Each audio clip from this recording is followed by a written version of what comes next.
Hello, assalamu alaikum, good morning, khushamdi, ji ayanu, goedemorgen. Pakhair agale, ni hao, churushumme, washmale, ohio gonzaimes, guten morgen, hola, boyor, privyet, kaifahal, halashuma chatore, ahlan wasalan, marhaba, buna, mucho, gracias, swabiap, and a very warm welcome to everybody who's tuned into PTV World and are watching World this morning, alongside the very fantastic, the very amazing, the very superb, the very energetic, Shiza Hashmi and Shahzad Khan. Hello Shiza, how are you doing on a very fine cold morning over here in Islamabad? I'm doing absolutely brilliant. Thank you so much for asking in. Because it's cold and a little cloudy, I love it even more. What about you though? Well, you know, man, I like the sun quite a lot. Even though, you know, whenever it's cold, it's perfectly fine and I love it as well. But I would love the sun to be out there as well. You know, I love the sunshine. I would love to sit down. In fact, I would love to sit under the sun and have my breakfast. You know, I'm one of those people who likes everything bright, you know, bright graces, you know, so I'm that kind of a person.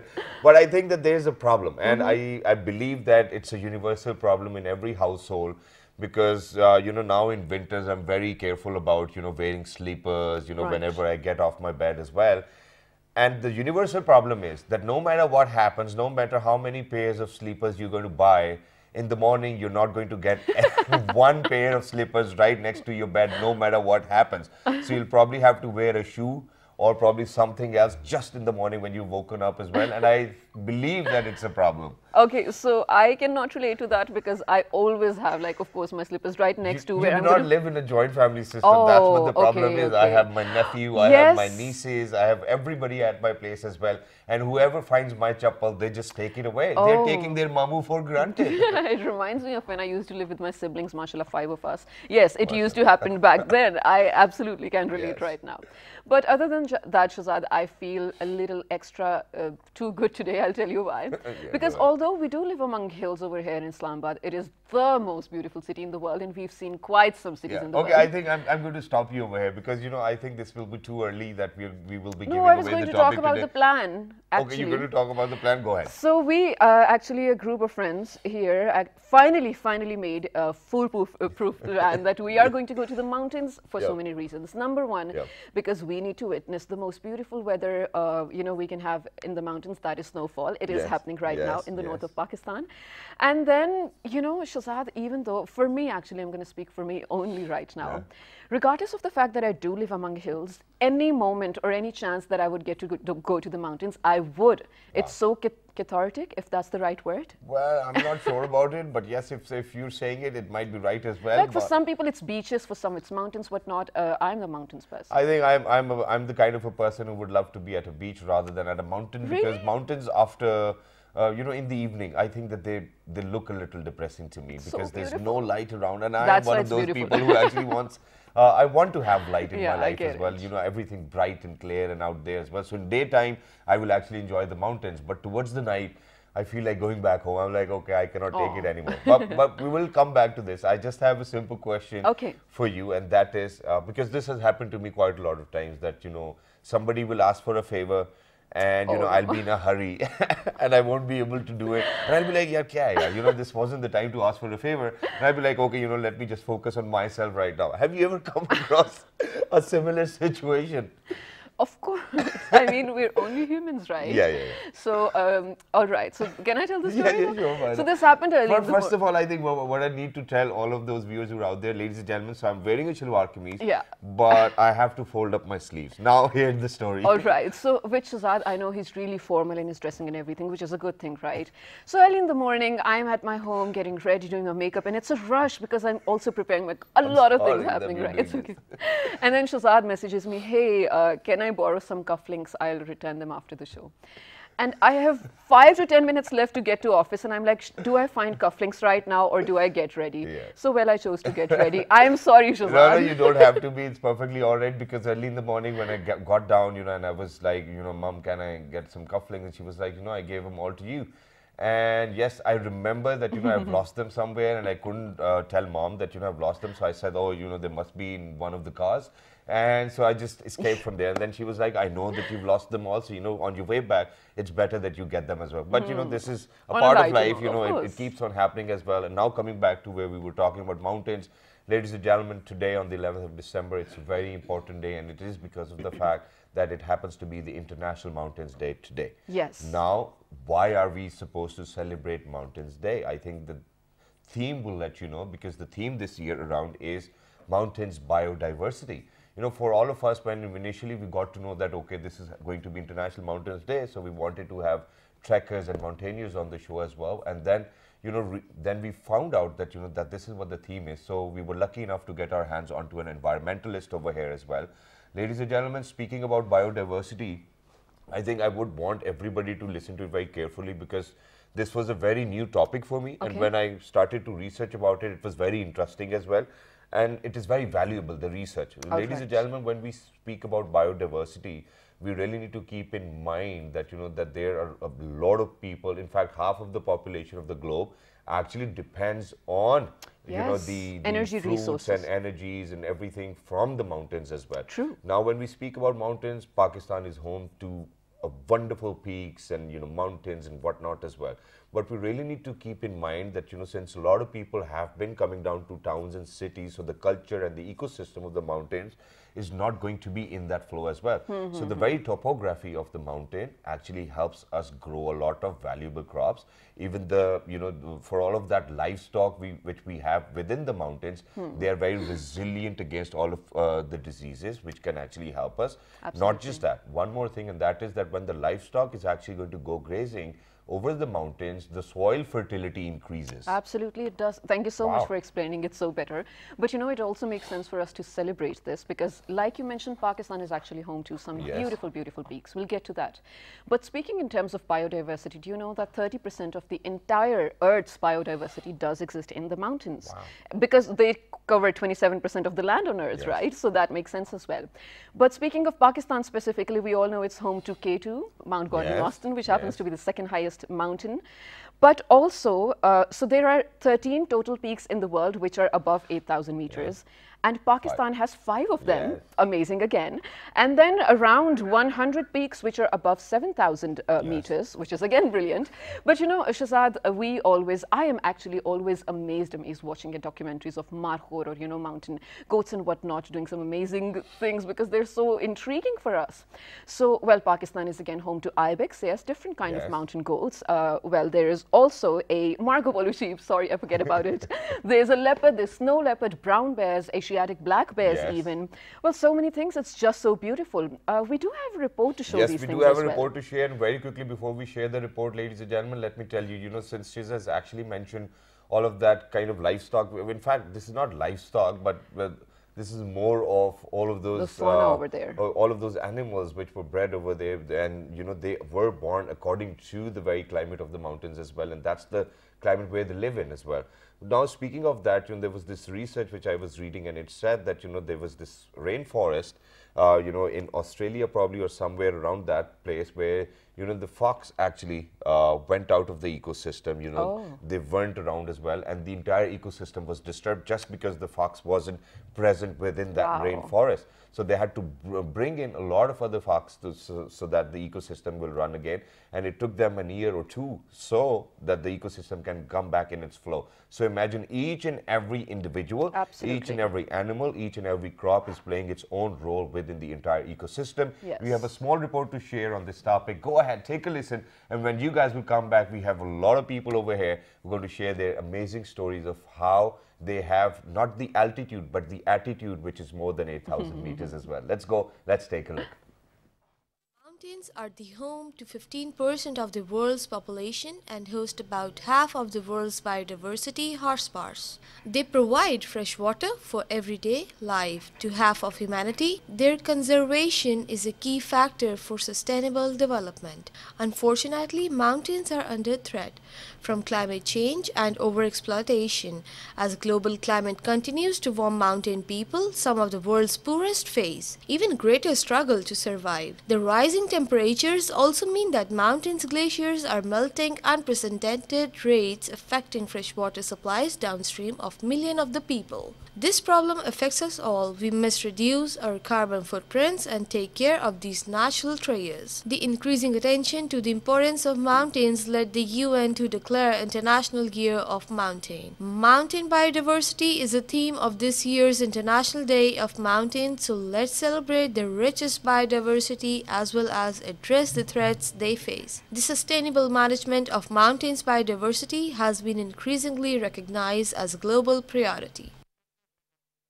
All right, ladies and gentlemen, so that was a small report, and we kind of forgot about the fish as well and the downstream water, which is very useful for all of us as well. But thank you, Sadia. It was an amazing report as well once again, and I think, Hasnan, you've brought in quite a lot of good research work as well. Now, ladies and gentlemen, I think it's about time that we move on to our guest. So the first guest I'm going to introduce, ladies and gentlemen, he's always kept peaks and mountains before him and his family as well, which is why he's a national hero. You know, he is a national hero, ladies and gentlemen. He's been awarded with Sitara Imtiaz. He's been awarded with the President's Pride of Performance, Tamgai Basalat, wow, and so on and so forth. And I am proud enough to say that he's one of my family relative as well. Ladies and gentlemen, he is the one and only Colonel Abdul Jabbar Bhatti Saab. Assalamu alaikum, Bhatti Saab. Good morning. Walaikum salam. Good morning. Thank you very much for joining us, and it's always wonderful and a pleasure to have you on the show, sir. You are a celebrity, you are a hero, and we are just happy that you are amongst us. Thank you for your compliments. Thank you very much, sir, Jazakallah, for joining us as well. Alongside Colonel Abdul Jabbar, ladies and gentlemen, we actually have been joined by somebody who, inshallah, when she's going to actually grow up, ladies and gentlemen, will be another form of Colonel Abdul Jabbar Bhatti Sahab as well. Ladies and gentlemen, she's the youngest to have actually been on a 7,000er and a 6,000er as well, and she aspires to go beyond that as well. She is the only kid who's actually done it so far, ladies and gentlemen. We're very lucky that she's with us. She is Miss Selina Khwaja. Hello, assalamu alaikum. Good morning. Good morning. Thank you very much for joining us, Selina. It's wonderful to have you on our show. It's also an honor for me to be here wow, on the show. Wow, that's wonderful, man. If it's an honor for you, you know, to be on our show, it's an honor for us too as well. Likewise.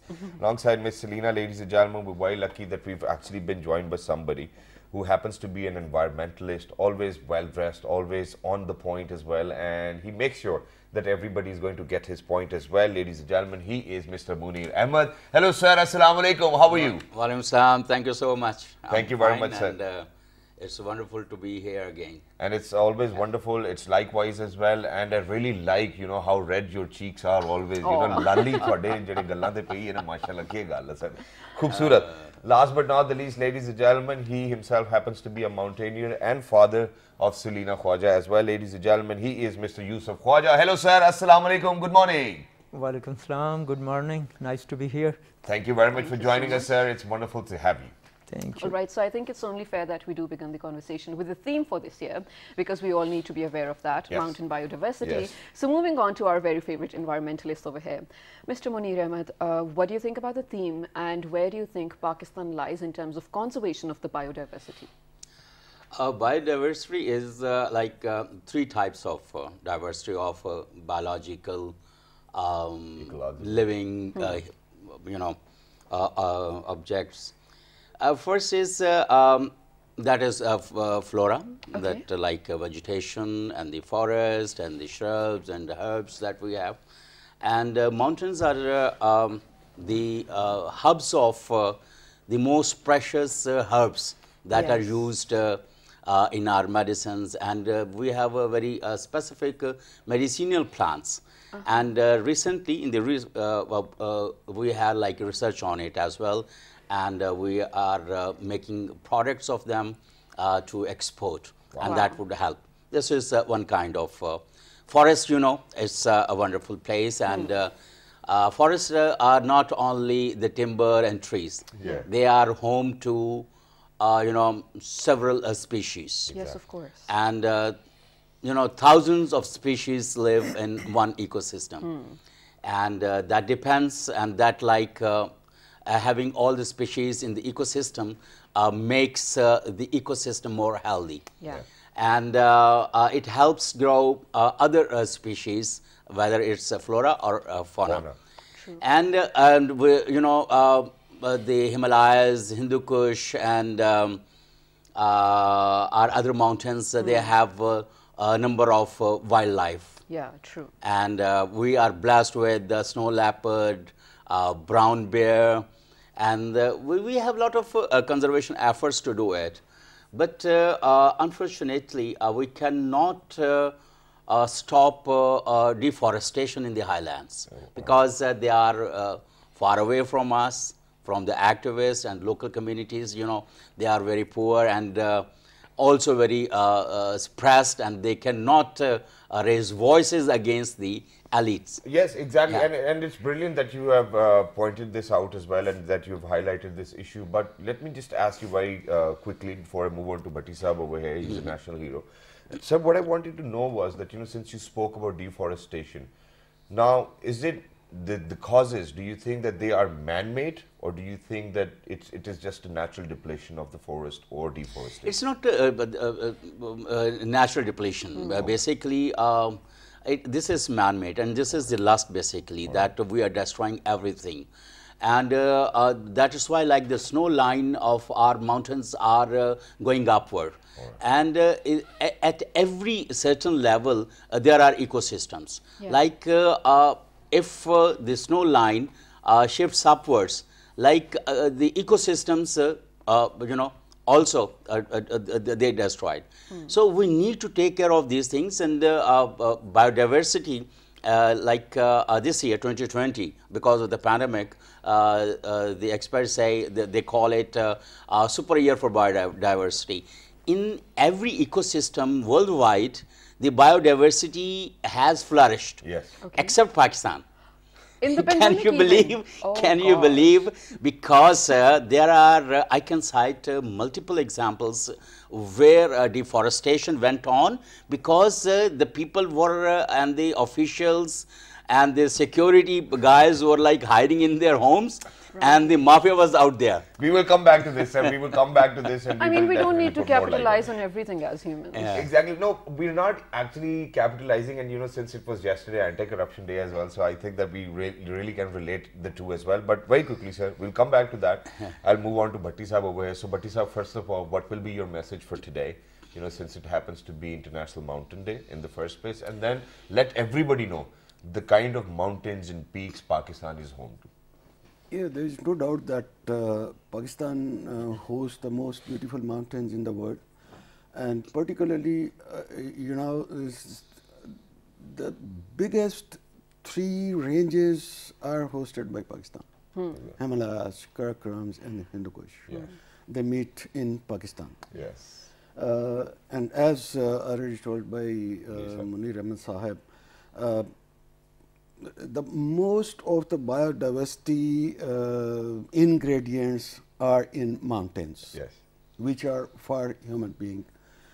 And I would say the most, one of the most important ingredient of survival that comes from mountains, that is water. Yes. Yes, of And course. almost all potable water comes from mountains, whether in the shape of rivers, in the shape of surface water or subsurface water. Yes. We take out from the, in the form of fountains, or we do well, we Yes, well. receive from well. That comes from mountains. Right? And then the other things like he has already explained, flora and fauna. And But sir, you have loved mountains all your life, and you have been climbing for so long now, mashallah. So do your family members also enjoy mountaineering with you? it has a story. Okay. I don't want to. All right, so he's not willing to share with us. Okay. But sir, you know, I think that the most important bit which we wanted to ask you was that, you know, since you've dedicated your entire life to mountains, you know, how was it when you used to go for climbing or mountaineering back in 1990s? Do you think that that was a very healthier environment than now in 2020 when you go over there?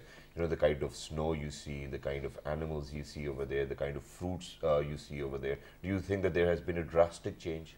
Yeah, certainly, certainly. There is a change. I started going to mountains right from first year of 80s. All right, 1981. And now it's 40 years. And just 2 months earlier, I went to Baltoro again. Wow. Wow. So, although I had been going in between, and if you are going frequently, you don't feel that change. But after, if you are going after a gap, then you feel the change. And certainly there is a change. Okay. There is deforestation, and there is certainly the animals' life is reduced in the mountains. It's not like it was before 40 years. It's a big, I would say, big loss for us. Yeah. And you know, you always, you can just feel down seeing those things, but we can't do anything. Exactly. Because it's some other people who have to come in and who have to take the charge. So, sir, thank you very much for saying that. But would you mind sharing with us what were the reasons that all of that has changed over 4 decades? Yeah, I would say it's basically it is human factor. Okay. Okay. Like in deforestation, who is there? It's human factor. He cuts the trees for his own needs, and he kills the animals. Right. For sometimes it's genuine for food, and sometimes for enjoyment only. For decorative purposes. Yeah, that is, in fact, that is, I would say, that is criminal. Exactly. That is criminal. When the animals are being extinguished already, we should ban even this hunting. Yeah, I agree with you. We should not allow hunting, where hunting is allowed.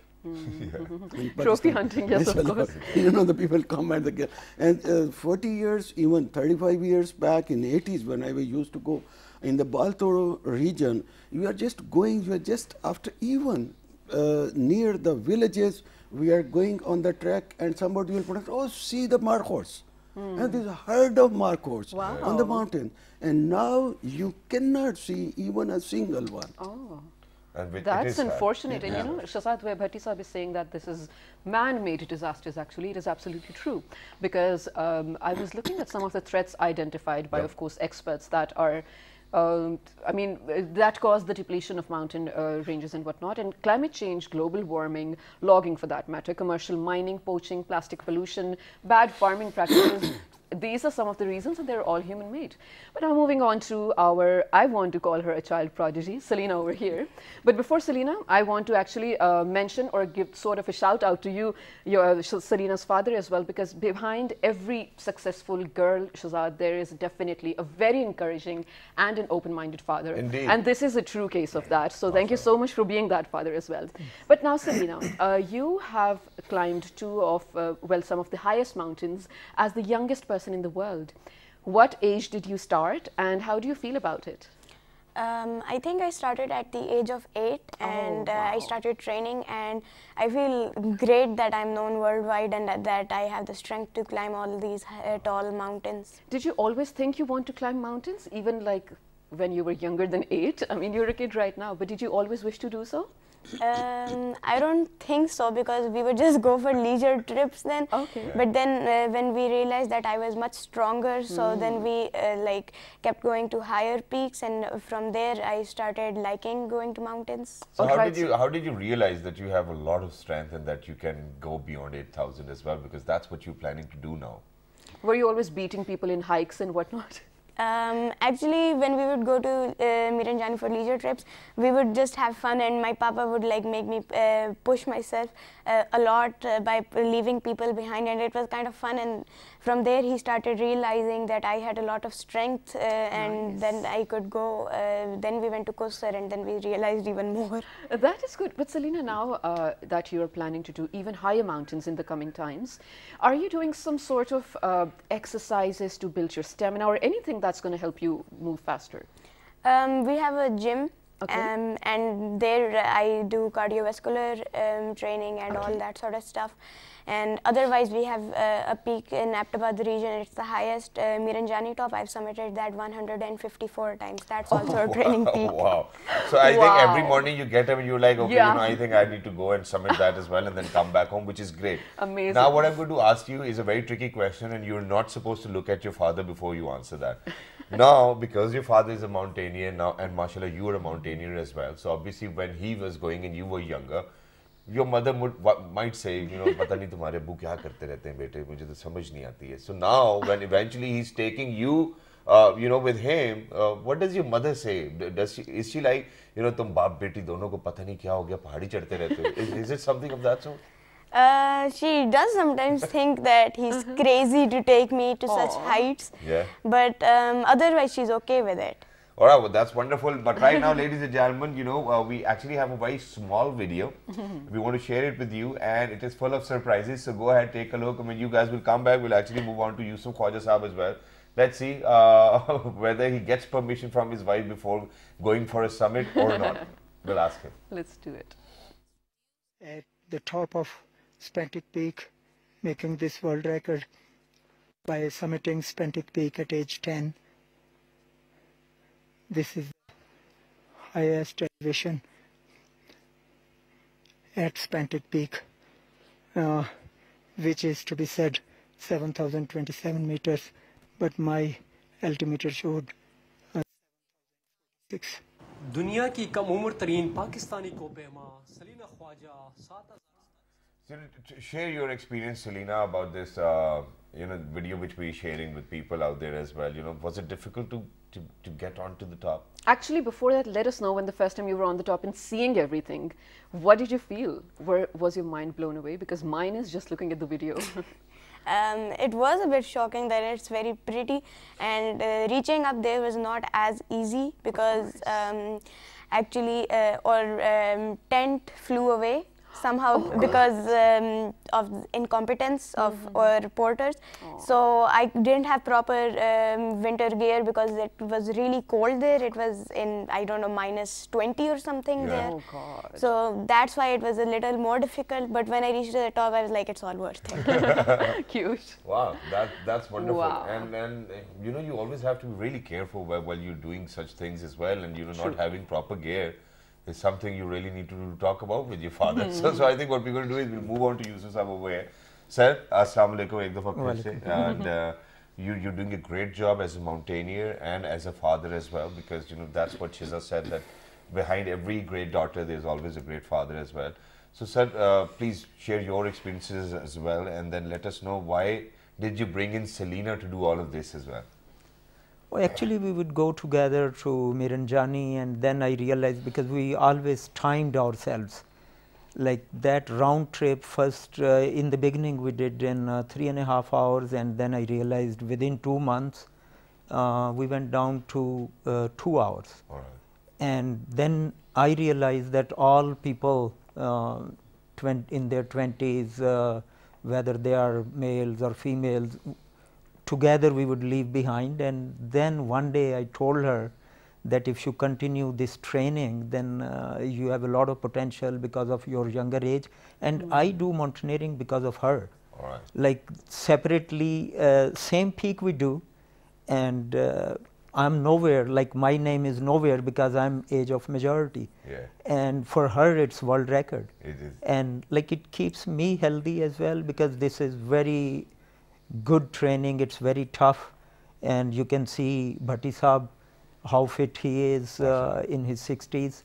And but we really need to ask Bhatti Saab whether he is in his 60s or not. But yes, please continue. But he never hides. And we have your pictures, sir, as well. So please do share, you know, where were these pictures taken, how was it, and when was it? Yeah, those earlier pictures in that tent, that was Camp 1 and Camp 2 on Spentic Peak. Okay. And those pictures with flag, that's topmost, like that's peak of Spentic. And I mean, the way I'm speaking, I'm kind of breaking, because that is more than 7,000 meters. I know, like there's insane. at that level oxygen is less than 50%, and that's why it's kind of difficult to speak properly. And but I mean, there are different camps on Spentic Peak. Okay. Exactly. Okay. That's wonderful. But sir, now I need to ask you this, because I have daughters, alhamdulillah, lovely daughters, and so you know, whenever I would play with them, you know, may it be cricket or may it be anything of their interest, and it involves running around, you know, so after 5 minutes, 10 minutes, 15 minutes, she'll come around, she'll be like, Abba, you know what, I'm tired, I cannot play anymore. So when you are with your daughter and you are going to summit a 7,000 peak as well, does she ever come across and she's like, you know, Abba, you know, that's pretty much it? Or is it you the other way around? कि बेटे मेरी बस हो गई है, तुमने जाना, तुम चली जाओ. Did that ever happen? Yeah, actually in different places it's different. Sometimes she's faster, and as she explained, our tent flew away, and there were her mittens that would, because she feels very cold in her hands. That's the most vulnerable part. We do have summit shoes. They are good for -40 or so, but hands, like she didn't have proper gear. And when we left Camp 3, in the beginning she said, Papa, I give up, because she was constantly on vibration. And it was, I don't know, about 1:30 in the morning. And then I told her, I explained her some science. I said, well, see, before we see the sun, there are waves we receive, and that's going to warm you up. If you continue for an hour or so, then you'll start receiving those waves. And I knew she's going to warm up, and for about I think hour and a half she felt very cold. But then she started warming up, and then sun started coming up, then she was fine. Did you guys ever get a frostbite or something? Well, people do get frostbite, but fortunately we never got frostbite, because we always have proper gear. This was the only time when they didn't secure the tent properly, and it flew away with her mittens, with our jackets, and so you had everything, but it kind of flew. Yes, that's unfortunate. So here's the thing, I think we really need to look at when we're going at such unmanly terrains. I really want to call them that, because it's not easy for everyone to access them. There are some times or some moments that are out of your anticipation. Like you said, your tent flew away. Like I mean, you had the gear, but it was not there anymore because of the unforeseen circumstances as well. So I actually want to ask the three mountaineers over here, and you too, even if you've ever been hiking or to higher mountains as well. If something happened that you were not anticipating, and how did you come out of it? So hold on to that thought, think of your stories. We're actually right now headed out to a very short break. We'll be right back, and you really need to stay tuned, because we are about to hear some amazing, inspirational, and real scary stories. Exactly, let's do that. Good morning.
All right, ladies and gentlemen, welcome back. For everybody who just got tuned into PTV World, you watching World this morning, alongside the very fantastic, the very superb, the very energetic Shiza Hashmi and Shahzad Khan. Today, ladies and gentlemen, it happens to be International Mountains Day, where the theme for today, for this year, 2020, is mountain biodiversity. And before heading out towards a short break, Shiza actually had a question, very interesting one, for all of our mountaineers over here in the studio with us. All right, so I'm just going to repeat one more time. So for all those who didn't catch, mountains, because they're so, for a person like me, they are really scary to go to the top as well, to be very honest, and because I have smaller stamina too. So did anything happen to you guys that you did not anticipate, which was well beyond your imagination, but you somehow came out of it? Let's begin with you, Bhatti Saab. Yeah, in such type of adventures, always something can happen. Yeah. You don't anticipate. But normally a mountaineer is prepared for anything which can, one thing is you can expect this thing can happen. Okay. And then even there is something that in that particular venture you don't expect that this can happen. Exactly. That you can say that is unanticipated. Okay, okay. And even beyond that it can happen. Yeah. But mentally you should be ready to face any eventuality.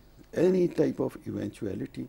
Like with me, the worst happened when I was on Everest. Okay. Yeah. I could never expect that I would not get oxygen, supplementary oxygen when I am up, because the person with me who was paid to carry only 2 bottles, only 2 oxygen bottles for me, he did not carry. I could not expect that if he is not carrying, that means the company which I hired, they have already placed it at a higher place. Okay. Yeah. But in both the cases it was not there. Oh God, this is almost criminal. So, but I survived. Mashallah. At early stage, I didn't know what is happening to me. I thought there is something with my apparatus, that I am not getting oxygen. But when I saw that there was no oxygen in the cylinder, high altitude porter, who is called Sherpa, Yeah. is not with me. He has already left me. He has gone. Back. No, he has gone ahead because he was having oxygen.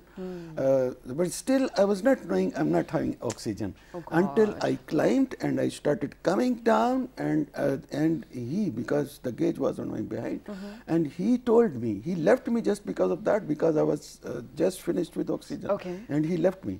Because at that altitude of 29,000 feet, if you are finished with oxygen, you are no more. Of course. I mean, it's a miracle, to be honest. So he announced to me that there is no oxygen. And listening that, then it is nightmare for me that I am without oxygen. But then God gave me strength, yes. And I had trained enough. Commando training, this training experience, and then your God-gifted will to survive. So I thought it's okay, but now I have to survive. Without oxygen, I have to go down. So obviously, sir, there's a reason why you were awarded with Sitara Imtiaz, President's Pride of Performance as well, and Tamgai Basalat, so you have that courage, alhamdulillah, and we take inspiration This also from you, deserves a standing ovation. We will do that after the show, to be honest. It's amazing. He truly, ladies and gentlemen, is a hero, because I go to the gym and these days you have to wear a mask. I cannot work out with the mask on, and I'm like, okay, my heart's going to burst out as well, and it happens. But we are very proud of you, sir. Absolutely, Alhamdulillah. absolutely. Selena, you've told us your camp flew away. Is there any other interesting story you want to share with us? Before we started our actual mountaineering, when we would go for leisure trips, one day me and my papa were just running down, and there's a turn that goes to a bungalow. Okay. And we accidentally turned there while running, because it was our just 3rd or 4th trip, and we didn't know it went there. So we accidentally turned there, and I told my papa, this is not very familiar, this place, and he said, no, it's familiar, you're just gonna reach the car in no time. And there was another of papa's friend with us, and after that, when we when it felt dark, and then we realized, well, he realized, I had already realized that we are lost. Yeah. Oh. And he calls the other group and says that, have you reached down? And they say yes. And then he's even more scared that now we are actually lost. So we were a bit more scared because that area was also known that leopards had killed at least 5 or 6 people there. Okay. So we gathered some stones and sticks and sat in some kind of shaded area where we were protected from the back. But from sides and ahead of us, any animal could come and just were you attack. scared? Yes, very much. Oh, I'm so scared just listening to it. And because since over there we never expected that we are going to get lost or we are going to stay till midnight or something like that. We never carried any jackets or anything, and it also became very cold. Oh no. So he had some full sleeve shirt. I had one full sleeve shirt. I put that one on and his one on as well because it was very cold there. And after a while we hear an owl. Okay. And he thought it was some human, but after an hour there was an actual human. Okay. That the police came, thank they rescued God. us, and we finally were safe. Wow. That's and nice. it was very relieving that we were at least safe. It's a Alhamdulillah. happy ending. I like it. Alhamdulillah. And the best part, ladies and gentlemen, is that, you know, I think all the parents actually get or should get the due credit as well, because, you know, she just said that it was cold. She was wearing her full sleeves as well, and then she was wearing her father's full sleeves as well. So I think a rich tribute to all of those parents who are out there, So who've been sweet. looking after their kids just like that. And I'm proud of Yusuf Saab, because you've actually empowered your daughter to achieve whatever she wants to achieve in this life as well.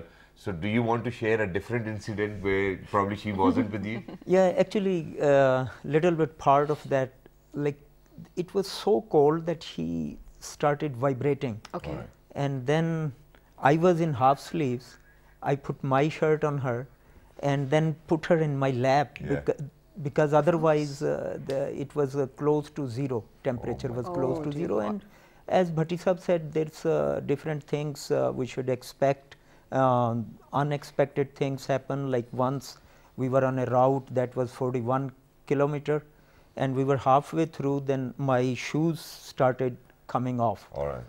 And then we started back, and within no time sole was off, and my one foot was without shoe and one foot was with my God. Oh, shoe. God. And I had to go next 18 kilometers like that. Number one, there was no shoe, and number two, I was in a way limping, because one Of course. Exactly. one leg was higher and one was lower, and that slowed us down very much. And going on that gravel was very difficult. I mean, these sort of things happen. But sir, very quickly towards the end, you know, there's only one last thing which I wanted to ask, and that is that, you know, next time when Selena is going to tell you that, you know, we're going the wrong way, are you going to believe her or are you Please not? believe her. Actually, a couple of times after that, I believed her, and that turned out to be wrong. All right, so we hope it's the best next time. Yeah. But now moving on to Munir Saab over here. So you have been a part of, actually you have been organizing a mountain festival dedicated to this day for so many years. And let us know the theme for this year, how you celebrated the festival during the pandemic actually. And then we'll come to we launched a mountain festival in 2005 and branded as Pakistan Mountain Festival 10 years back. Wow. And gradually from 1 or 2 days activities to it went to 2-week long activities last year. That's fun. And this is the largest festival in the world, basically. Wow. That is, we don't have a massive funding, but it goes on the collaboration mode. That's nice. Like we ask different organizations to collaborate with whatever meager resources they had. But this year it is a pandemic, and we cannot organize large events. Yeah. And this year we are trying to do like everything online. Yeah. But thank God you didn't but stop we it, got right? like 20 art teachers. They painted Margla Hills. Wow. And they all of the female artists went to the Margla Hills, and they painted in 2 or 3 days, whatever spot they.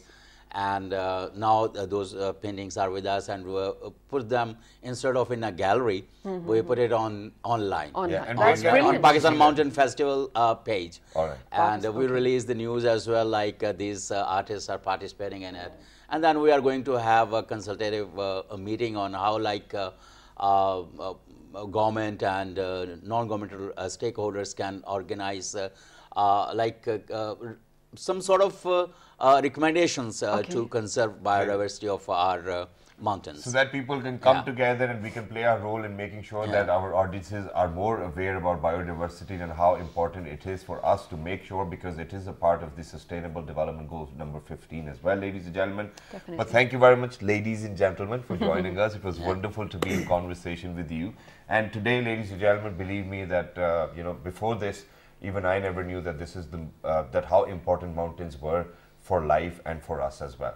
Well, obviously they are, Shahzad, and one very important factor that we did not talk about because we're short on time is the culture of the people. 1 billion people actually do live on the mountains. It is their home place. Yep. So the culture is amazing, but because of urbanization, the culture is diminishing because, of course, a lot of people are moving to the cities. Maybe we'll talk about that one other day, anytime probably. Indeed. And if you have any questions about this particular day, you can write to us, of course, and we may answer you on our Facebook page with the name of World This Morning, down on your television screens. On Twitter? On Twitter, it's World This Morning without a G. On YouTube. On YouTube, ladies and gentlemen, you look for PTV World, and this is Alhamdulillah PTV World's most viewed show, which is with the name of World This Morning. Yes, and the repeat of this show you can catch at 5 past midnight, ladies and gentlemen. Please always make sure to thank Allah for all you have been bestowed upon with. Today happens to be Friday. Please remember our entire team, our cameramen, our producers, our researchers, our reporters, our MCR staff, everybody in your prayers, and please make sure to stay safe and follow all the SOPs. Absolutely. Because the second wave is just here, ladies and gentlemen. So just look after yourselves. 1, 2, 3. Good morning. Stay safe.